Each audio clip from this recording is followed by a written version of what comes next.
You may confirm that the CareSens N POP works properly by using the CareSens control solution. You may do a control solution test in the following cases. Gently insert the test strip into the meter with CareSens N logo facing up until the meter beeps. Please be careful to not bend the strip when inserting a test strip. In a moment, the meter will display a blood insertion symbol. Before using the control solution, gently shake it 2 or 3 times up and down. Always discard the first 1 or 2 drops of the solution before control solution testing.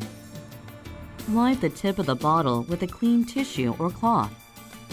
Apply a drop of the control solution on the top of the cap. Apply the solution to the tip of the inserted strip until the meter beeps.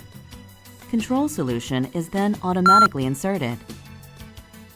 Confirm whether the confirmation window on the strip is fully filled. The meter will display the result after counting down from 5 to 1. Compare the result displayed on the meter to the range printed on the test strip vial. The result should fall within that range. The range printed on the test strip vial is for the CareSens control solution only. It does not have any connection to your blood glucose level.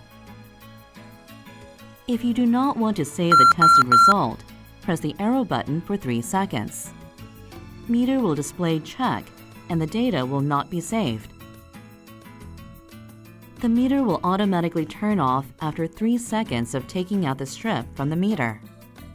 Used test strips must be discarded in a disposable container. Do not use the used test strips. If the controlled solution test result is out of the range of the control solution, retest with a new strip. If the result is continuously out of range, stop using the meter and please contact your authorized i-SENS sales representative.